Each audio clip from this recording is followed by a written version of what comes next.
Сәлем достар, бұл Skavron арнасының кезекті бір топ 5 рубрикасы.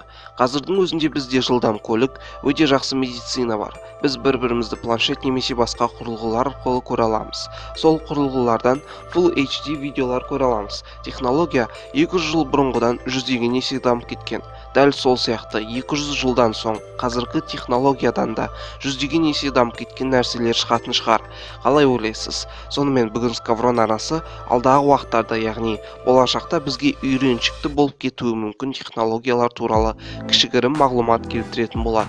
Ал сіз осы видеоны лайкпен қолдай отырыңыз. Видео басталмас бұрын хабарландыру. Егер сіз ВКонтакте желісінде тегін, яғни интернетпен бірлік құртпай отырғыңыз келсе, міндетті түрде қызықты мәліметтер арнасына тіркеліңіз. Себебі осы арна сондай жанрлардағы видео түсіреді. Бастауыш хакер болуға үйретеді. Сілтемесі астында болады.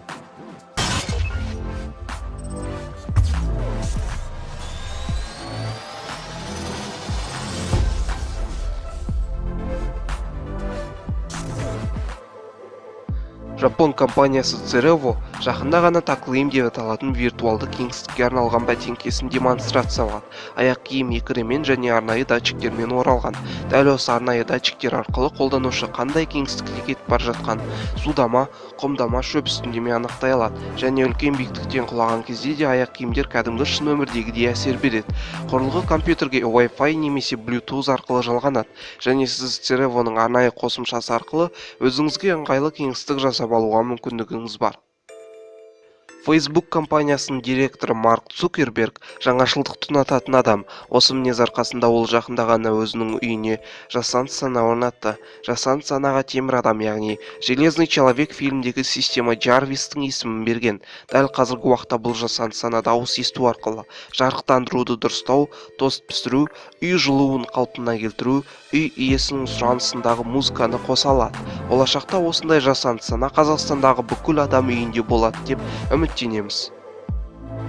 Жапонияның кезекті бір өнертабысы және болашақ құрылғы деп үміттенетін ақылды кәрзеңке сатып алған өнімді өзі салмағын өлшеп, бағасын жазып береді.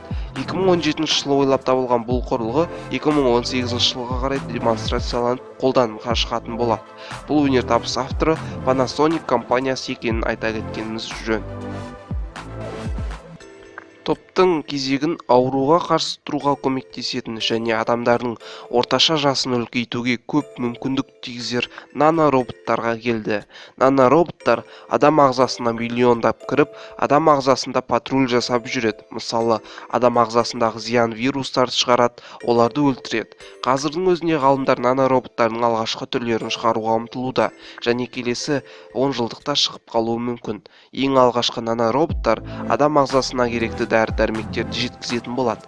Ал 100 жылдардан соң нанороботтардың келесі ұрпақтары одан да зорға, мысалы, жаңадан қол өсіріп шығу сияқты функцияларды атқаратын болады. Осы нанороботтардың арқасында әлсіз адам болмауы мүмкін және қазіргі орташа жас 70-тен 100 жасқа дейін апара алуы мүмкін.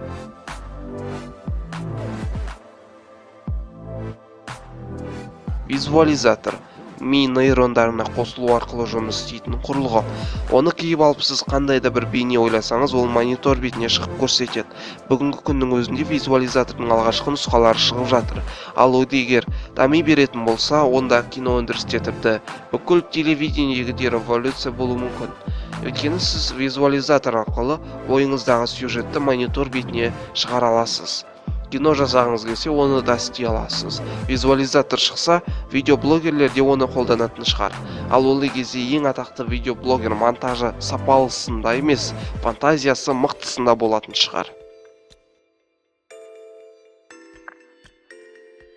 Сонымен Skavronның кезекті бір видеосы соңына жетті. Егер ұнаса лайк басып, каналға тіркелеміз. Skavronның ВК парақшасына жазылуды ұмытпаңыз.